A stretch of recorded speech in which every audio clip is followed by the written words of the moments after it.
شاید اسی وجہ سے دیکھ بھال اور چوکیداری کے کاموں کے لیے ان پڑھ پٹھان بہت مقبول تھے۔ میرے دل کی دھڑکنیں تیز ہو گئی تھیں۔ مجھے خدشہ تھا کہ اندر سے اچانک محاذ آرائی شروع کر دی جائے گی۔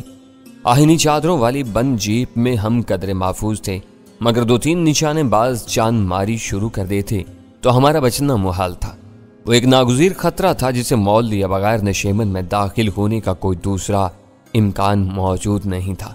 ہمارا وہ صبر آزما انتظار زیادہ طویل نہیں رہا۔ چوکیدار نے شاید انتقام پر اپنے مالک سے اجازت لی اور آہنی پھاٹک کے دونوں پٹ ایک مشینی جھٹکے کے ساتھ اندر کی طرف کھلتے چلے گئے۔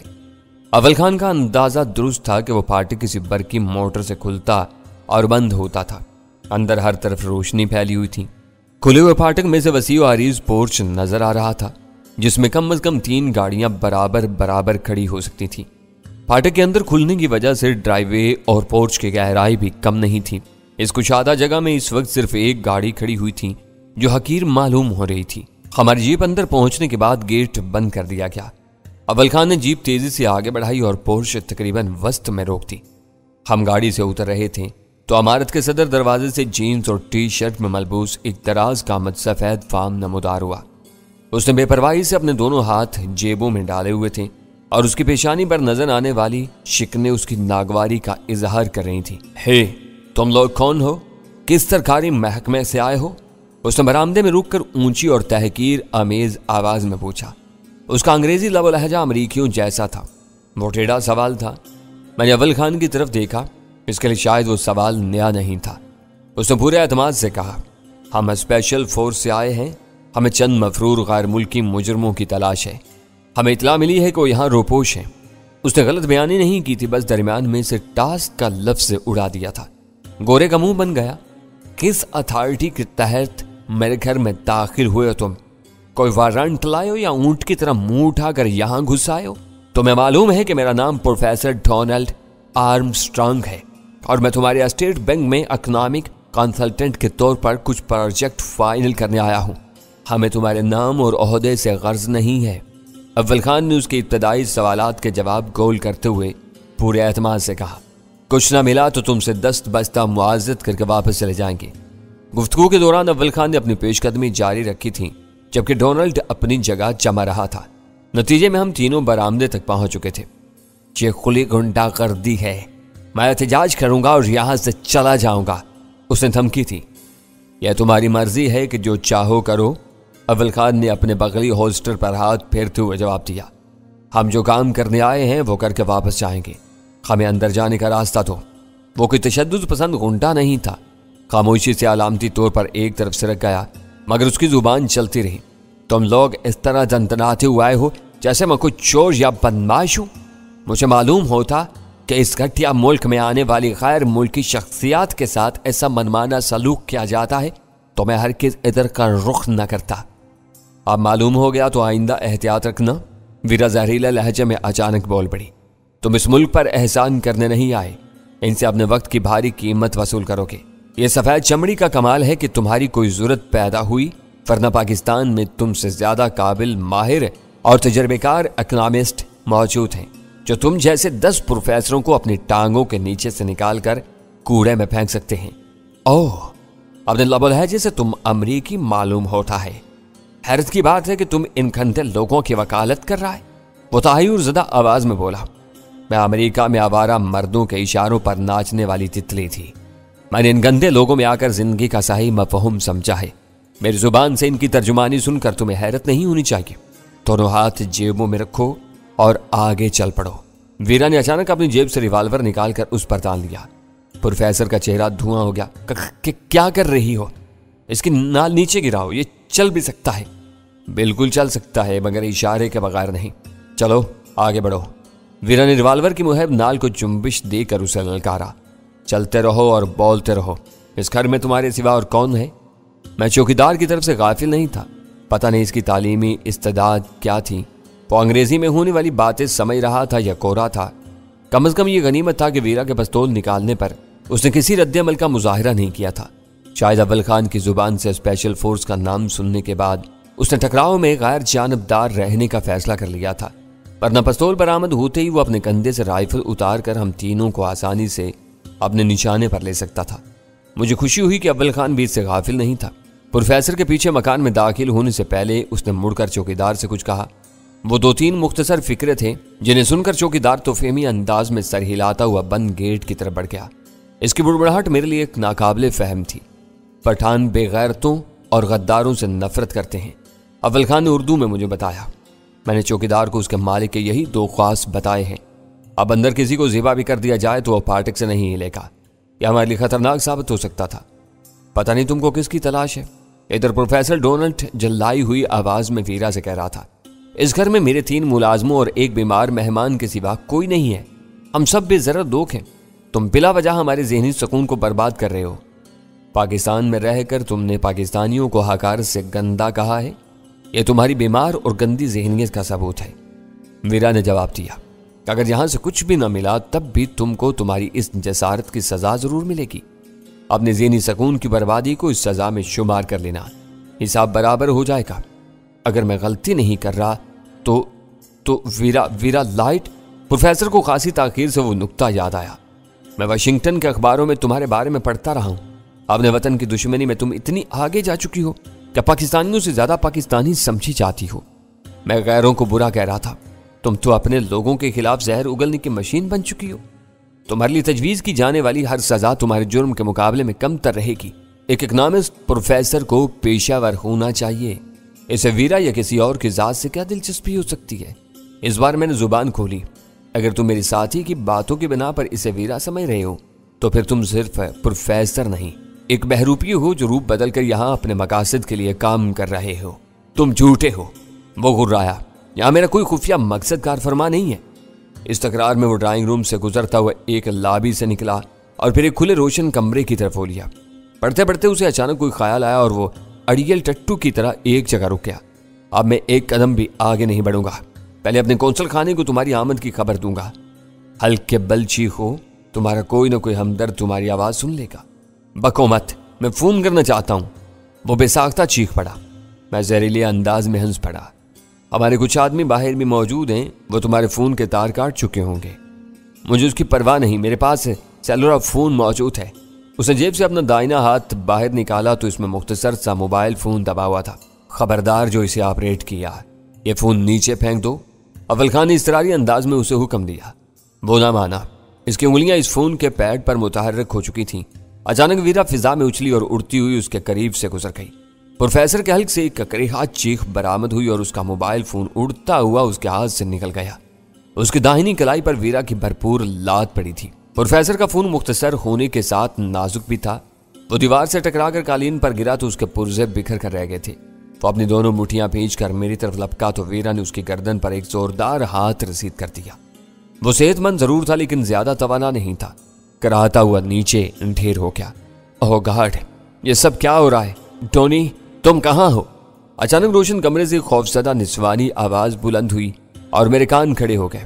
अगर मुझसे अंदाजे में गलती नहीं हुई थी तो आवाज 100% कैली बायरन की थी। मेरे रुकना मुहाल हो गया।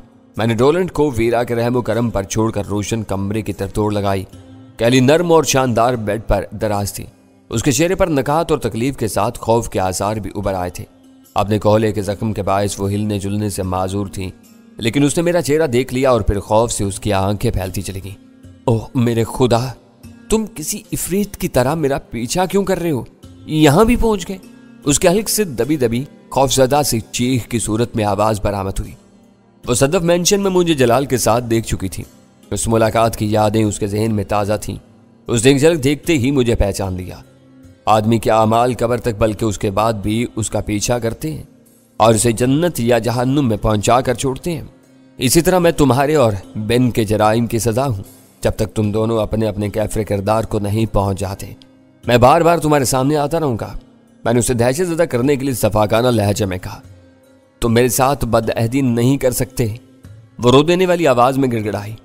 मुझे जो कुछ मालूम था वो मैंने तुम्हें बता दिया। खुदा की कसम मुझे इससे ज्यादा कुछ मालूम नहीं। मुझ जख्मी औरत को ज्यादा हरासा मत करो। मैंने तुम्हें ये तक बता दिया था कि हमारे पासपोर्ट कहाँ छुपे हुए हैं। हमें पासपोर्ट नहीं चाहिए, बेंडेवर दरकार है। वो कहाँ होगा? मैंने डपट कर पूछा। अव्वल खान मेरे साथ खड़ा हुआ था। बाहर से डोनट की दबी दबी चीखों और कराहों की आवाजें आ रही थीं। شاید ویرا اس مکار کی درگت بنا کر اپنے دل کی بھڑاس نکال رہی تھی۔ ڈونلڈ سے امریکیوں نے جس انداز میں کام لیا تھا، اس سے ظاہر ہو گیا تھا کہ وہ اپنے پیشہ ورانہ سرگرمیوں کی انجام دہی کے ساتھ امریکی ایجنسیوں کا اعلی کار بھی تھا۔ نک نے کیلی کو اپنے قونصل خانے کے لیے خطرہ سمجھ کر اسے اطمینان سے ڈونلڈ کے گھر ڈال دیا تھا۔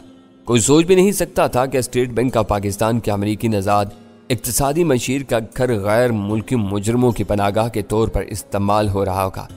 وہ پڑھا لکھا آدمی تھا، بدمعاشی اسے چھو کر بھی نہیں گزری تھی۔ میں نے بلند آواز میں ویرا کو ہدایت کی کہ اسے خاموش کر دے۔ ڈونلڈ کی چیخو پکار ختم ہونے کے بعد میں کیلی سے زیادہ یکسوئی کے ساتھ چرا کر سکتا تھا۔ وہ میری ذات سے خوفزدہ تھی، یہ خوف آسانی سے اس کی زبان کھلوا سکتا تھا۔ اسے چیخنے اور سسکنے تو میں اس حرامزادے سے مزہ لے رہی ہوں۔ چڑھے ہوئے سانسوں کے درمیان ویرا کی آواز آئی، تم اپنا کام کرو، میں اپنا کام کر رہی ہوں، بس ایک آنچ کی کسر رہ گئی ہے، پھر یہ فر بولنا شروع کر دے گا۔ مجھے نہیں معلوم کہ بین اس وقت کہاں ہوگا۔ کیلی نے اپنے خشک ہونٹوں پر زبان پھیرتے ہوئے جواب دیا، تمہیں معلوم ہونا چاہیے، یہ بہت زیادہ ضروری ہے۔ میں نے دھیمی اور ڈراؤنی آواز میں کہا، تمہارے حافظے نے تمہارا ساتھ نہ دیا تو میں تمہیں ایک بار پھر اسی قید خانے میں لے جاؤں گا جہاں میرا بدتمیز ساتھی بھی ہوتا ہے۔ وہ میری طرح عورتوں سے کوئی رعایت نہیں کرتا، انہیں زیادہ آسانی سے اذیت پہنچاتا ہے۔ نہیں مجھے نہیں معلوم۔ وہ اپنی آنکھیں بھیج کر بے بسی سے اپنا سر دائیں بائیں چٹکنے لگی۔ تم یہاں آنے سے پہلے کہاں تھی؟ میں نے لمحہ بھر کی خاموشی کے بعد ایک نئے تسلسل کا پہلا سوال کیا۔ نک اور ٹام نے مجھے قونصل خانے پہنچایا تھا، میں وہیں ایک کمرے میں زیر علاج تھی۔ اس نے پھٹی پھٹی آنکھوں سے میری طرف دیکھتے ہوئے جواب دیا، وہاں بین ڈیوڈ سے تمہاری ملاقات ہوئی تھی؟ میں نے اس کی آنکھوں میں آنکھیں ڈال دی۔ اس نے اپنے سر کو اسبات میں خفیف سی جنبش دی اور نحیف آواز میں بولی، وہ 2 مرتبہ میرے پاس آیا تھا، باتیں کر کے چلا گیا۔ مجھے یہ نہیں معلوم کہ وہیں رہ رہا تھا یا کہیں اور سے آیا تھا۔ ویری گڈ، اپنی یادداشت پر زور دے کر اسی طرح بولتی رہو گی تو بڑے عذاب سے بچو گی۔ یا تمہیں کون لایا تھا؟ مجھے نہیں معلوم۔ اس کی آواز روندی ہوئی سی ہو گئی۔ میں سو گئی تھی یا شاید مجھے وہیں بے ہوش کر دیا گیا تھا۔ ابھی چند منٹ پہلے مجھے ہوش آیا تو میں یہاں موجود تھی۔ ڈونی میرے سہرانے موجود تھا۔ اس نے بتایا کہ نک اپنے آدمیوں کی معیت میں مجھے یہاں چھوڑ کر گیا تھا۔ تم چند منٹ کی بات کر رہی ہو لیکن ڈونلڈ کو اتنی بے تکلفی سے ڈونی کہہ کر پکار رہی ہو جیسے اس سے برسوں پرانا ساتھ ہو۔ تم کو معلوم ہے میں جھوٹ نہیں بولتی، اس نے سہم کر کہا۔ مجھے معلوم ہے کہ تم کیسے لوگ ہو، میں تمہیں دھوکہ دینے کی کوشش نہیں کر سکتی۔ ڈونی سے واقعی میرے پرانے مراسم ہیں۔ لاس اینجلس میں ہم دونوں 2 سال تک ایک ہی بوڑھی کے گھر میں گیسٹ کے طور پر رہے تھے۔ میں اچانک اسے اپنے قریب دیکھ کر حیران رہ گئی تھی۔ ڈونلڈ کیا کرتا ہے؟ میں نے 2 ٹک لہجے میں پوچھا۔ باہر سے آنے والی چیخوں کراہوں کا سلسلہ اس وقت تک موقوف ہو چکا تھا۔ ویرا اور ڈونلڈ کے بولنے کی آوازوں سے ظاہر ہو رہا تھا کہ ویرا نے آخر کار اپنے حریف کے سارے کسبل نکال دیے تھے۔ اس نے معاشیات میں ڈاکٹریٹ کی ڈگری لی ہے، کسی بڑے سرکاری عہدے پر کام کرتا ہے۔ یہ بات وہ ظاہر کرتا ہے۔ میں اس کی خفیہ سرگرمیوں کے بارے میں جاننا چاہتا ہوں، میں نے تیزی سے کہا۔ وہ طالب علمی کے زمانے سے سرکاری ایجنٹوں کے لیے کام کرتا رہتا تھا۔ لاس اینجلس میں وہ فخر سے مجھے بتایا کرتا تھا کہ FBI، CIA اور دوسری ایجنسیوں کے افسر اسے ملنے کے لیے گیسٹ ہاؤس آتے رہتے ہیں۔ ان کے لیے کام کر کے وہ اتنے ڈالر کما لیتا تھا کہ تعلیمی اخراجات پورے کرنے کے بعد شاہانہ زندگی گزارتا تھا۔ اس زمانے میں اس نے جیگوار جیسی مہنگی اور شاندار گاڑی رکھی ہوئی تھی۔ کیلی ایک ہی سانس میں بولتی چلی گئی، وہ اب بھی ان کے لیے کام کر رہا ہے؟ میں نے کیلی سے تصدیق چاہی۔ اگر نک نے مجھے یہاں پہنچایا تو وہ ضرور اس کے لیے کام کر رہا ہوگا، اس نے کمزور لہجے میں جواب دیا۔ ابھی اسے اس بارے میں میری بات نہیں ہوئی۔ تم نک کو کیسے جانتی ہو؟ بات میں سے بات نکلتی چلی آ رہی تھی۔ وہ بین کے قریبی دوستوں میں شامل ہے اور FBI کا تنخواہ دار افسر ہے۔ پاکستان آنے سے پہلے مجھے معلوم نہیں تھا کہ وہ یہاں تعینات ہے۔ وہ بین سے ملتا رہا تھا۔ اور پھر تم کہہ رہی ہو کہ تمہیں بین کی اصل مصروفیات کا علم نہیں ہے؟ میں نے تن سے پوچھا۔ میں قسم کھا سکتی ہوں کہ مجھے اس بارے میں بالکل علم نہیں ہے۔ اس کی رازدارانہ سرگرمیوں اور مشتبہ لوگوں سے میل جول کی وجہ سے بس اتنا اندازہ ہے کہ وہ یہاں کوئی غلط یا غیر قانونی کام کر رہا تھا۔ اس کی زیادہ تر سرگرمیاں خفیہ ہوتی ہیں اور وہ بلا ضرورت باہر نکلنے سے کتراتا ہے۔ اس نے پھنسی آواز میں جواب دیا۔ وہ یہاں کن لوگوں سے ملتا جلتا رہتا تھا؟ میں نے اس کے چہرے پر اپنی نظریں گاڑ کر پوچھا۔ میں تمہارے پرہول قید خانے میں اس سوال کا جواب دے چکی ہوں۔ مجھے صرف 2 نام معلوم تھے، چوپڑا اور راجا۔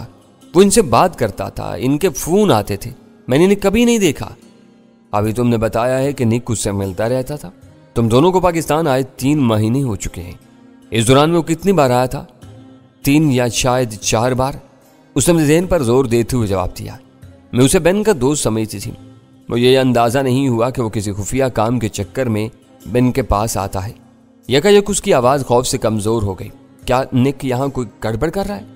निक तुम्हारे बेन का सरपरस्त है, सब कुछ उसी के इमा पर हो रहा है। इसमें मेरा कोई कसूर नहीं है, मेरे हाथ साफ हैं, मैं किसी गंदे खेल में शामिल नहीं हूँ। तो मुझे मुआफ़ करके रिहाई दे चुकी हो। ये मेरी बदकिस्मती है कि निक मुझे यहाँ छोड़ गया और मैं दोबारा तुम्हारे सामने आ गई। मैं वादा करती हूँ कि अब मौका मिला तो मैं बेन को समझा बुझाकर यहाँ से वापस निकाल ले जाऊँगी। निक की वजह से हम अपनी ज़िंदगियाँ दाव पर नहीं लगा सकते। ये बात अब बेन की समझ में आ जानी चाहिए कि पाकिस्तान हम लोगों के लिए खतरनाक मुल्क है।